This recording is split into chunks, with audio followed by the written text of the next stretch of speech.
nós temos autoridade. Isso é imprescindível para que você, quando orar, você expresse autoridade. Em outro vídeo, eu disse o seguinte, um vídeo anterior, até que eu estava falando sobre vida sentimental. Eu disse o seguinte, gente, se o inimigo de nossas almas, ele é como se fosse um prisioneiro, um delinquente, um contraventor, e esse contraventor estivesse dentro de uma cadeia, e ali, naquele ambiente, com policiais, tem geralmente um delegado que chefia ali os policiais. Mas vamos supor que esse bandido perceba que os policiais perderam a noção de que são autoridade. Perderam a noção por algum instante. Eu estou fazendo essa comparação, essa ilustração para você entender. Claro que isso é um absurdo. E justamente porque é absurdo, bom, vamos chegar lá. Aí vamos supor que esses soldados, que esses policiais, e ali o delegado, né, policiais e delegado, eles percam a noção por algum tempo de que são autoridade, de que eles estão ali no comando, de que eles são o poder, naquele ambiente, naquele momento. Eles tendo consciência da patente de cada um deles. Aí vamos supor que todos percam a noção por algum instante. E o bandido perceba que eles estão ali meio receosos, se achando inferiores àquele que está preso. No caso, o contraventor, o bandido. O que acontece? Ele simplesmente sabendo e vendo, percebendo que eles perderam noção da autoridade que lhes é delegada, ele simplesmente chama e vem cá, venha cá. Pegue a chave, abra aqui a porta. Faça isso, vá lá, pegue a chave aqui da cela, abra aqui.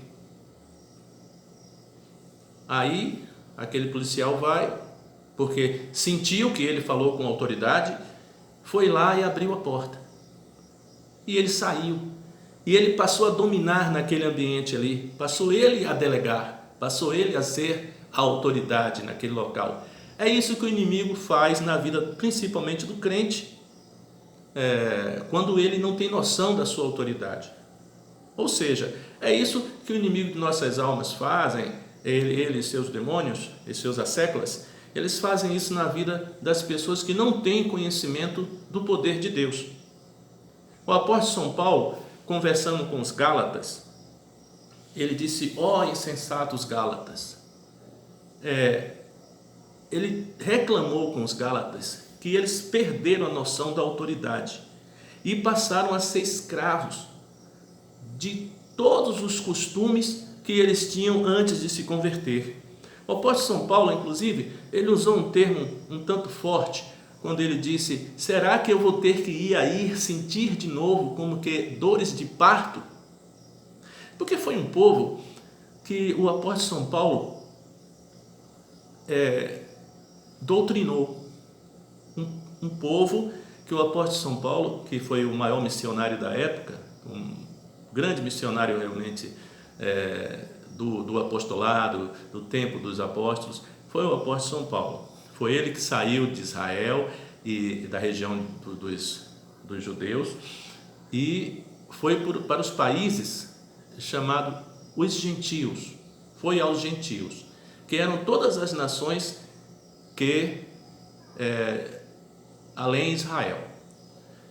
E ele pregou, foi praticamente um missionário naquelas nações todas, né? Enquanto Pedro e outros apóstolos se concentravam mais em pregar para os judeus. O apóstolo São Paulo, ele, referente aos Gálatas, né?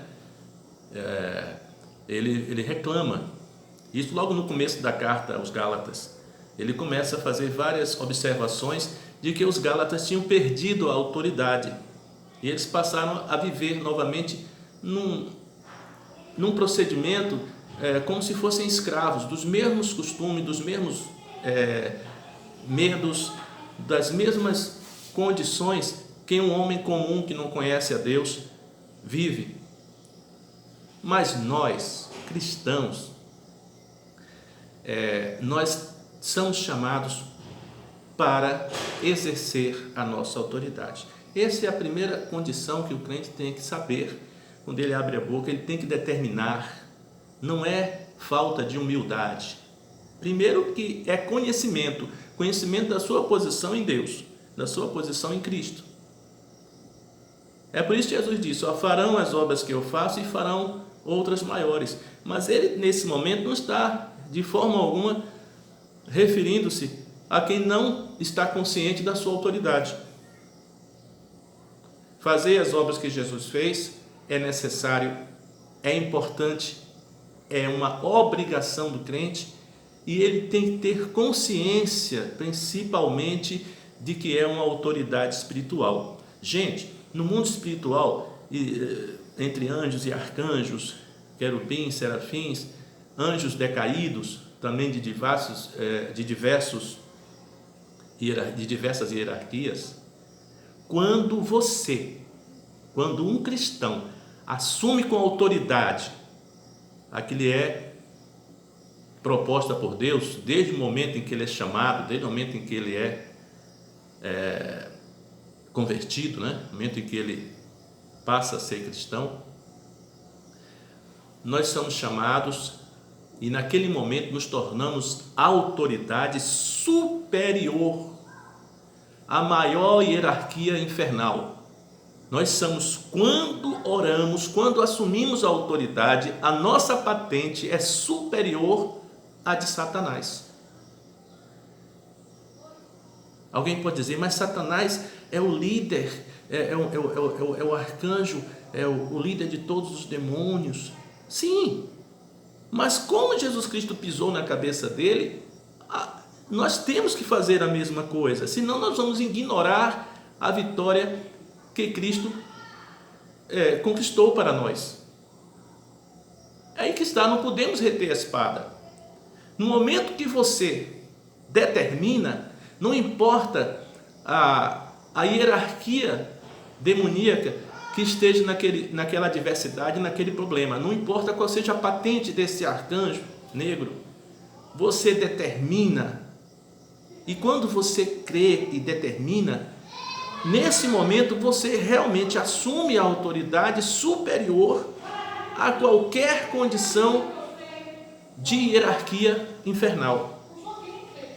Vou partir do princípio de que você é hoje entronizado pela fé. Você é entronizado em Cristo. Você está à direita de Cristo e Cristo está à direita de Deus. Quando você assume a autoridade, a sua condição passa de um homem, terra, barro, ok? Passa a ser de alguém entronizado ao lado de Cristo. Cristo foi elevado ao mais alto, ao Excelsior. A Bíblia diz lá em Apocalipse que Deus o colocou no mais alto e sublime trono. O nome dele foi elevado sobre toda a criação.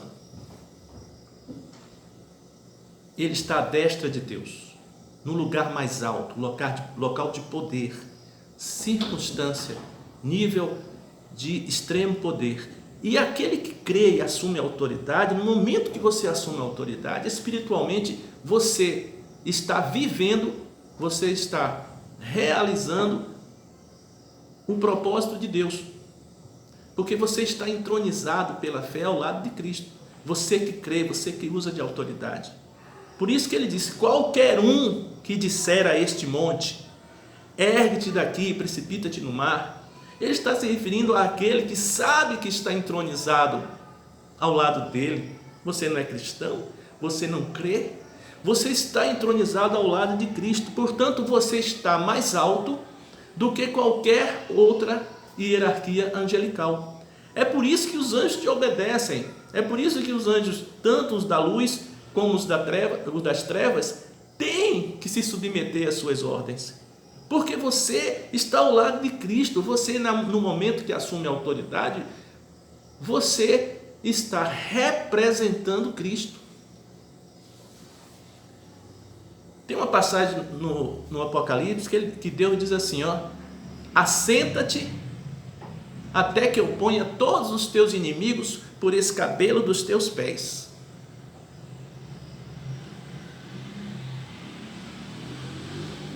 Você quer saber que parte do corpo de Cristo você é? Você é justamente a parte que Jesus usa para pisar serpentes e escorpiões. Você faz parte do pé, a parte do corpo de Jesus que esmaga. Até que eu ponha todos os teus inimigos por escabelo dos teus pés. Escabelo é aquela parte que tem embaixo do trono, aonde o rei, o soberano, coloca os pés. É aquele elevadozinho, parecendo um batente, aonde o rei coloca os seus pés. Ou seja, não é no chão que ele coloca os pés, existe o escabelo. Escabelo é aquela partezinha mais alta, uma espécie de acomodador dos pés. E ali o rei, o soberano, ele coloca os seus pés, ele senta e os pés ficam acomodados sobre o escabelo, que é uma espécie de batentezinho um pouco mais alto que o chão. Escabelo dos teus pés, quer dizer, embaixo dos teus calcanhares. Então, várias passagens na Bíblia, Deus fala: pisarão serpentes e escorpiões, e eles não causarão mal algum, quer dizer, não poderão fazer, porque eles não têm reação. Quando você assume o seu ministério, quando você assume poder, o inimigo fica pequeno. A mesma coisa quando você se atemoriza, quando você desconhece, quando você foge à real situação a que Deus te chamou, te convocou, que é ser poder e autoridade, e quando você se coloca como vítima, quando você procura amedrontar-se diante das adversidades, diante das ameaças do inimigo.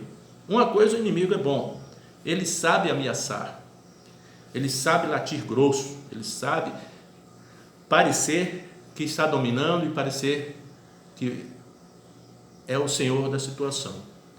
Se ele é mentiroso, pai da mentira, burlador, enganador, ele é um ator e tanto, ele então procura realmente amedrontar, ele procura intimidar, mas isso não quer dizer que você não seja a autoridade, pelo fato dele mesmo até se dizer autoridade. Ele quer intimidar, porque ele não quer ver que alguém possa reagir, né, como verdadeiro cristão. A Bíblia fala em verdadeiros adoradores. A Bíblia fala que a natureza agoniza na expectativa da manifestação dos filhos de Deus. Gente, quando nós assumimos a nossa autoridade, quando assumimos